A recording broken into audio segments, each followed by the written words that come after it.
मेरी जेठानी हर रात सुसर जी के मसाज करने चली जाती और मैं बाहर से सुनती तो जेठानी की सिसकियों की आवाज आती। एक दिन जेठानी से पूछा तो उसका रंग फीका पड़ गया। कहने लगी, तुम ये बात किसी को ना बताना और आज रात मेरी जगह तुम मसाज करने जाना। जब मैं सुसर जी के कमरे में गई तो सुसर जी ने दरवाजा बंद किया और जैसे ही लाइट ऑफ की मेरे जिस्म से जान निकल गई, क्योंकि वहां तो मेरा नाम सलीमा है। मैं इस दुनिया की सबसे फहाश खानदान में ब्याह कर चली गई थी। जी हाँ, यही कहना मुनासिब था, क्योंकि वहां काम ही ऐसे होते थे कि समझ से बाहर थे। मेरे ससुराल में मेरी एक जेठानी और एक ससुर ही था। जेठ बाहर के मुल्क होता था, उसको शादी में भी नहीं देखा, वो आया ही नहीं। मेरे शौहर का नाम कासिम था। दरअसल हमारी मोहब्बत की शादी थी और मेरे घर वाले राजी नहीं थे, क्योंकि मेरा शौहर बहुत कमजोर और बीमार नजर आता था। मेरे बाबा को पूरा यकीन था कि ये नशा करता है, जबकि ऐसा नहीं था। मैं चाहती थी कि हमारी शादी इज्जत और सुकून से हो जाए, पर ऐसा नहीं हो पाया और बात बिगड़ गई। मेरे घर वालों ने मेरे शौहर को कहा कि 3 दिन हैं तुम्हारे पास, इसको निकाह करके ले जाओ, वरना चौथे दिन हमने इसकी शादी इसके कजन से करवा देनी है। शौहर ने हाथ पांव मारे, दोस्तों की मदद ली और शादी कर ली। बाबा ने कहा कि तुम पर आज से इस घर के दरवाजे बंद हैं। मैं हैरान तब हुई जब कासिम के वालिद साहब भी शादी में खुशी खुशी आए और वलीमा भी हुआ। वो बिल्कुल भी नाराज नहीं थे, कहते थे कि मोहब्बत करना गुनाह नहीं है। मेरी शादी पर ही मैं अपनी जेठानी से मिली। उसने मुझे तसल्ली दी और कहा कि सब ठीक हो जाएगा। अब शौहर दिन रात मेहनत करने लगा, क्योंकि अब हमें पैसों की जरूरत थी। वो सुबह जाता तो रात को ही वापस आता। ऐसे में घर में सिर्फ मैं और मेरी जेठानी ही थे। एक दिन मैंने कुछ बहुत ही अजीब देखा। रात होते ही मेरी जेठानी सारा काम खत्म करने के बाद मेरे ससुर के कमरे में जा रही थी। उसके हाथ में तेल की एक प्याली थी। मैं ये मंजर देखकर बड़ी हैरान हुई। वो अंदर गई और उसके बाद उसने दरवाजा बंद कर लिया। मैं हैरान रह गई कि भला इस वक्त उसका अंदर क्या काम है और ये तेल लेकर अंदर क्यों गई है। कुछ देर मैं खड़ी रही कि शायद तेल देने गई होगी और दरवाजा गलती से बंद हो गया होगा, वो अभी वापस आ जाएगी। लेकिन वो वापस नहीं आई। 15 से 20 मिनट गुजर गए, वापस नहीं आई। कुछ देर बाद मेरा शौहर आ गया। मैंने उसके लिए रात का खाना गर्म किया, फिर हमने साथ बैठकर खाना खाया। शौहर ने रात की नमाज पढ़ी। थोड़ी देर के बाद उसने मुझे चाय का कह दिया। मैं चाय बनाने के लिए दोबारा किचन में गई। तब भी मैंने देखा कि जेठानी अपने कमरे में नहीं थी और ससुर के कमरे की लाइट भी ऑफ थी। इसका मतलब वो सो चुके थे। फिर मैं चाय बनाकर वापस आ गई तो बर्तन रखने के लिए जब दोबारा आई तब भी मैंने देखा यही सिलसिला जारी था। खैर, चौकीदार बनकर तो नहीं बैठ सकती थी और भी कुछ नहीं कर सकती थी। मैं अपने कमरे में आ गई। सुबह मैंने अपनी जेठानी से पूछना चाहा, लेकिन हिम्मत नहीं हो रही थी। अगले दिन फिर से यही होने लगा। वो फिर रात होते ही सारे काम खत्म करके काफी जल्दी में नजर आ रही थी। जब उसको लगा कि अब सारे घर वाले सो गए हैं तो वो तेल लेकर मेरे ससुर के कमरे में चली गई। मैं देर तक जागती थी, क्योंकि मेरा शौहर देर से आता था। दरवाजा बंद होने वाली बात ने मुझे बहुत ज्यादा परेशान किया था। मैं आहिस्ता आहिस्ता चलती हुई कमरे के पास गई। मेरे कदम बहुत ही मोहतात अंदाज में आगे बढ़ रहे थे और कान जरूरत से ज्यादा ही खुले हुए थे। छोटे मोटे शोर की आवाज पर भी मेरी आंखें इधर उधर देखना शुरू हो जाती थी। लेकिन फिर मैंने ऐसी आवाज सुनी जिनको सुनकर मैं हैरान रह गई, क्योंकि मेरी जेठानी जब मैं कमरे में थी तो ससुर के कमरे से मेरी जेठानी की सिसकियों की आवाज आ रही थी। मैंने अपने कानों को हाथ लगा लिया। मैं बुरी तरह हैरान रह गई कि ये सब क्या हो रहा है। पहले मुझे लगा कि मेरा वहम है, लेकिन मैंने बाकायदा आवाजें सुनी और अब तो मैं पूरा यकीन के साथ ये बात कह सकती थी कि जो कुछ भी हो रहा था। मैंने दरवाजे पर दस्तक देने लगी कि लाइट ऑन हो गई और मैं डर गई कि लगता है कोई बाहर आ रहा है। मैं वापस अपने कमरे में आ गई। सोचा अपने शौहर से बात करूं, लेकिन उसको ये सब कुछ नहीं बताया। अगले दिन अपनी जेठानी से ही बात करने के बारे में सोचा। वो मेरे सामने बैठी सब्जी काट रही थी और मैं बर्तन धो रही थी। मैंने कहा कि रात को तुम ससुर जी के कमरे में क्या करने गई थी? तुम्हारे हाथ में तेल था और तुमने दरवाजा बंद कर दिया। मेरी जेठानी तो हैरान ही रह गई, उसको मुझसे इस तरह की बात सुनने की उम्मीद नहीं थी। कहने लगी कि उनके पाँव में दर्द था तो मैं उनके पैरों पर तेल लगाने के लिए गई थी। मैंने कहा कि तेल लगाने के लिए गई थी, दरवाजा बंद करने की क्या जरूरत थी, और तुम तो अंदर जाकर बैठ ही गई थी। मैं 2-3 दफा चक्कर लगाकर आई तो मैंने देखा कि तुम कमरे में थी ही नहीं। मेरी जेठानी ने मुझसे झूठ बोल दिया कि मैं कमरे में नहीं थी, बाथरूम में थी, इसलिए तुम्हें मैं नजर नहीं आई होंगी। मेरी तबीयत थोड़ी खराब थी, वो मुझसे नजर नहीं मिला रही थी। अपने काम में फिर मसरूफ हो गई। मैंने कहा कि क्या हुआ था तुम्हारी तबीयत को, तो वो झंझला कर बोली कि क्यों तुम इतनी सी बात का कीमा बना रही हो, छोड़ो ये सब काम, आज बहुत ज्यादा गर्मी है और तुम हो कि इतने सारे सवाल कर रही हो। उसने बात का रुख दूसरी तरफ कर दिया था, लेकिन मैंने अंदाजा लगाना था, लगा लिया। मेरी एक बहुत ही करीबी दोस्त थी, जब मैंने उसको ये सब कुछ बताया तो उसने इस बात को सुनकर उसे हवा दी और अपने कानों को हाथ लगाकर बोली कि पागल तो नहीं हो गई हो, जाहिर है वहां पर क्या हो रहा होगा तुम्हें पता करना चाहिए। मेरी जेठानी भी बड़ी अजीब तरह की औरत थी, चुप चुप रहती थी और बहुत ही खुले कपड़े पहनती थी। एक तरफ कहती थी कि मुझे गर्मी लग रही है और दूसरी तरफ इतने लंबे और मोटे कपड़े पहनती थी। तब उसको गर्मी नहीं लगती थी क्या? कोई ना कोई गड़बड़ जरूर थी। एक दिन हमारे घर में एक रिश्तेदार आई हुई थी, उससे बातों बातों में मैंने बातें की तो उसने कहा कि तुम्हारा शौहर भी शादी से पहले बाहर के मुल्क जाना चाहता था, लेकिन उसके बाप ने जाने नहीं दिया। मैंने कहा कि मेरा शौहर बाहर नहीं जाए तो अच्छा है, मैं उससे बहुत मोहब्बत करती हूँ। उन्होंने कहा कि हाँ, तुम्हारी जेठानी का भी तो शौहर बाहर होता है, बेचारी कितनी उदास होती है। मैंने कहा कि नहीं, उदास तो नहीं होती, बिल्कुल नॉर्मल रहती हैं, तैयार भी होती हैं, हाथों में चूड़ियां भी पहनती हैं। तो कहने लगी कि नहीं, ऐसा तो नहीं, हमने तो उसे बड़ा ही उदास देखा है, वैसे है बहुत खूबसूरत।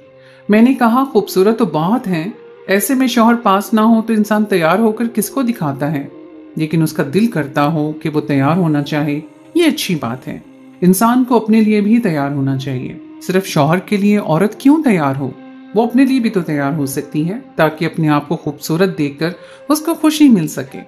मेरी जेठानी को देखकर बिल्कुल भी नहीं लगता था कि उसका शौहर बाहर है। ना उस घर में मेरे जेठ की कोई बात होती थी, ना ही उसका कोई नाम लेता था, ना मैंने उसकी कोई तस्वीर देखी थी।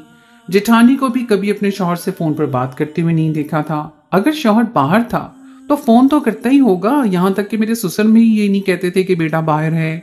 एक दफा हम सब खाना खा रहे थे तो मेरे ससुर ने कहा, अल्लाह ने एक ही बेटा दिया है और ये सारा कुछ उसी का ही है। साथ ही वो खांसने लगे। मैंने कहा कि अब्बू, आपका एक और बेटा भी तो है। कहने लगे, हाँ एक और बेटा भी है, गलती हो गई मुझसे। बाप थोड़ी ना औलाद को भूल सकता है। मैं तो मजाक कर रहा था। हम सब हैरान हुए कि वो कैसे भूल गए। मेरे शौहर ने भी अजीब सा चेहरा बना लिया और जेठानी भी इधर उधर देखने लगी। ऐसा लगा कि ये तीनों ही मुझसे कोई बात छुपा रहे हैं, लेकिन मेरी जेठानी की वही रूटीन थी। मैंने फिर उससे सवाल किया तो कहने लगी कि ससुर की टांगों में दर्द होता है, जब तक उनकी टांगें ना दबाओ उनको नींद नहीं आती।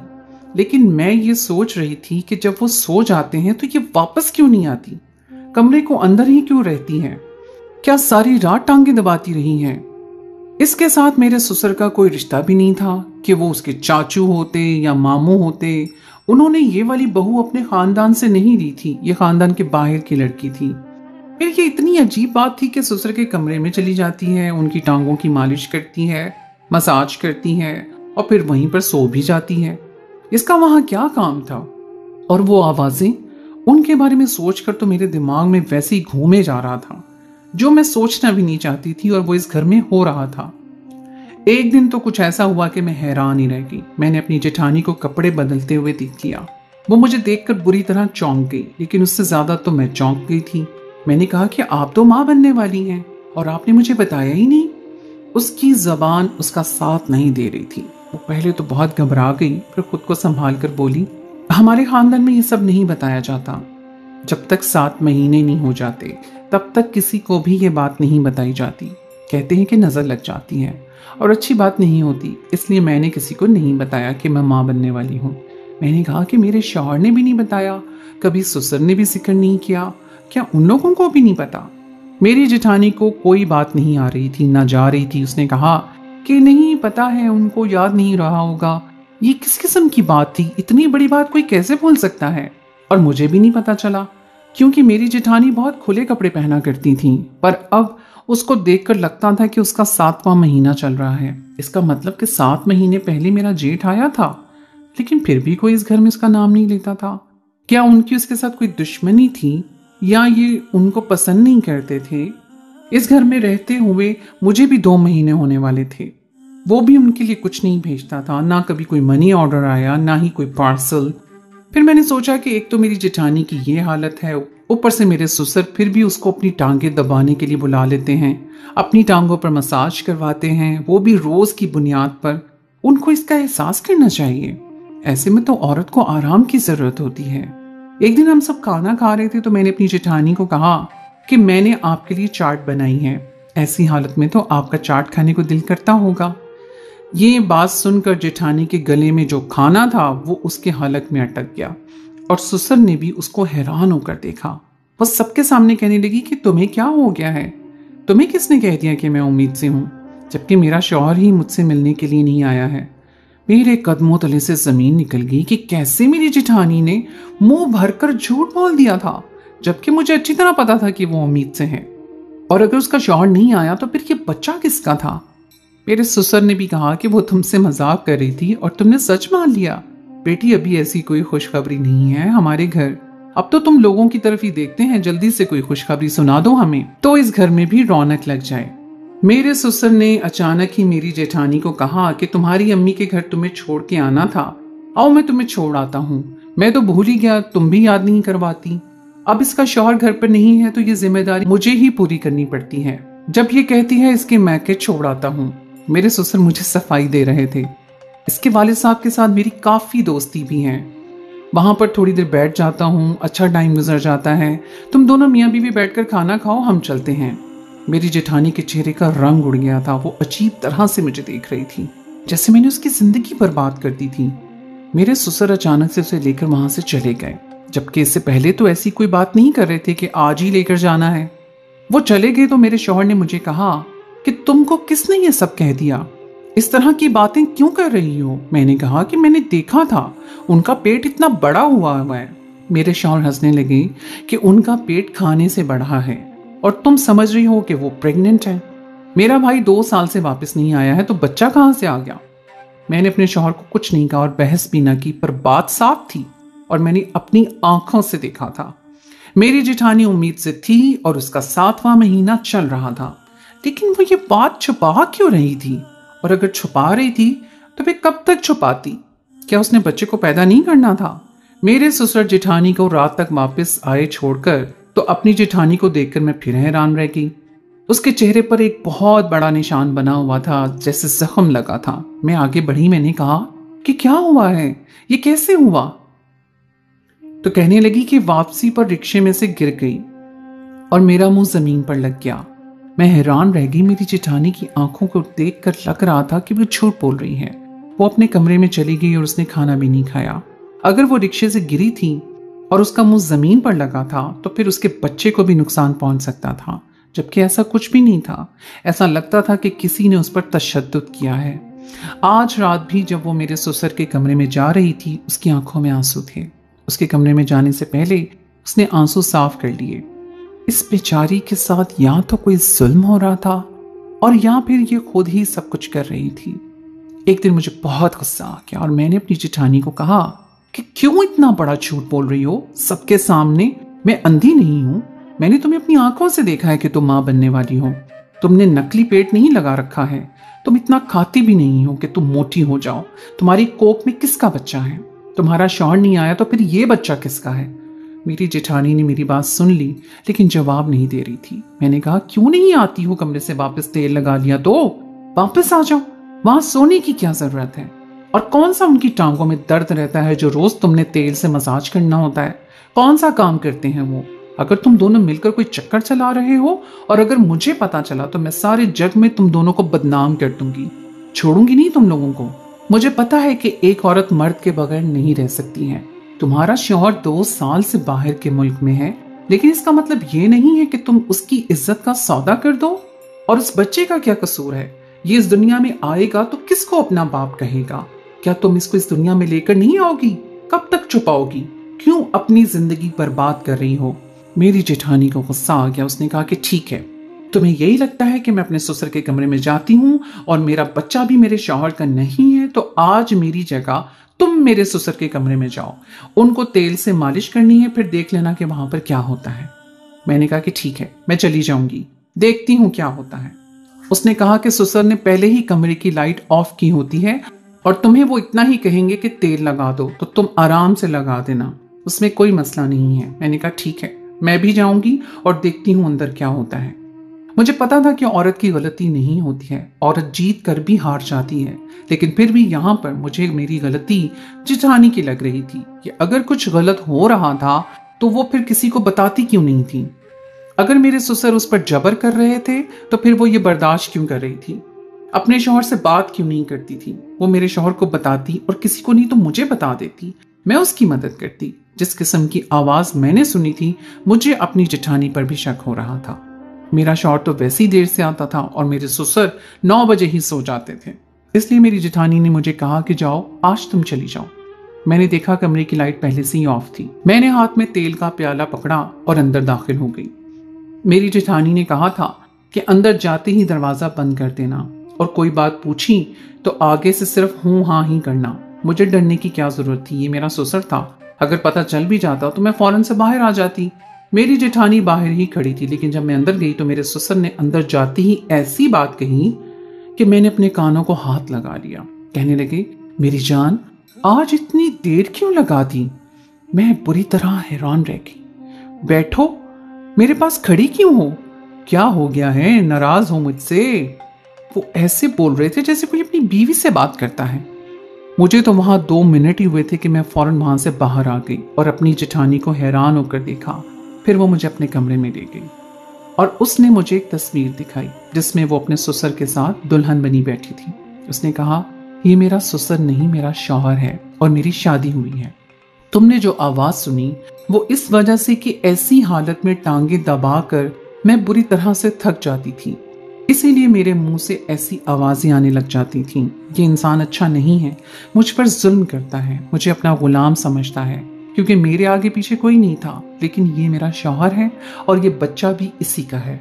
उसने कहा था कि जब बच्चे के दिन आ जाएंगे तो ये मुझे गांव भेज देगा और फिर कुछ ना कुछ करके कह देगा कि ये बच्चा गोद लिया है। तुम्हारे शौहर ने मिलकर ये प्लान बनाया था कि तुम्हें ये बात पता न चले, नहीं तो बदनामी होगी हमारे खानदान में। ये बात किसी को भी नहीं पता। जो औरत इस घर में आई थी वो तो मेरे शौहर की बहन थी, इसलिए वो भी हमारे साथ मिली हुई थी। जब तुमने सबके सामने कहा कि आप उम्मीद से हैं तो मेरे शौहर ने मुझ पर गुस्सा किया और मुझ पर हाथ भी उठाया। तभी मेरे चेहरे पर जख्म लगा हुआ था। सारे रास्ते उसने मुझे बातें सुनाई थी। ये खानदान बहुत ही अजीब है, यहाँ पर बहुत सारे राज हैं जिनमें से मैं भी एक राज हूँ। तुम्हारे शौहर ने तुम्हें ये बात शायद इसलिए नहीं बताई कि तुम अजीब ना सोचो, तुम्हें बुरा ना लगे, लेकिन अब तुम अपने शौहर को बता देना कि तुम्हें सब कुछ पता है और तुम खामोश रहना। मेरे शौहर खुद ही तुम लोगों को ये सब बातें बता देंगे जब तुम्हें यहाँ पर कुछ महीने हो जाएंगे, लेकिन तब तक तुम मेरी जान जासूसी करना, मेरे मामलत में बोलकर मेरे लिए मसाइल खड़े करना बंद कर दो। इसीलिए आज मैंने तुम्हें अपनी जगह कमरे में भेजा था कि तुम्हें यकीन हो जाए। मैंने अपनी जेठानी से माफ़ी मांगी और उससे वादा किया कि आइंदा ऐसी कोई बात नहीं करूंगी, क्योंकि मेरी वजह से उसकी ज़िंदगी पर असरात पड़ रहे थे। उसके बाद मैंने अपने शौहर को ये बात बता दी। वो भी शर्मिंदा हो गया। उसने कहा कि पहले ही तुम अपना सब कुछ छोड़कर यहाँ पर आई थी। मैं नहीं चाहता था कि तुम ये सोचो कि मैं किस किस्म के लोगों में आ गई हूँ। मेरे बाबा ने इस लड़की से मोहब्बत की शादी की है, इसलिए तो वो हमारी मोहब्बत के खिलाफ नहीं थे। तो उनको उनके हाल पर छोड़ दो और मेरे साथ अपनी जिंदगी गुजारो। मैंने ऐसा ही किया। ससुर के यहाँ बेटी पैदा हुई तो फिर उनके अंदर भी थोड़ी सी शर्म आई, क्योंकि पहले उनकी कोई बेटी नहीं थी।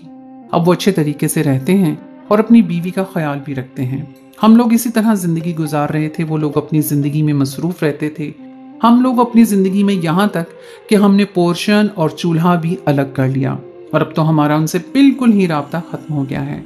मेरे शौहर बहुत अच्छे इंसान हैं, मुझसे मोहब्बत कर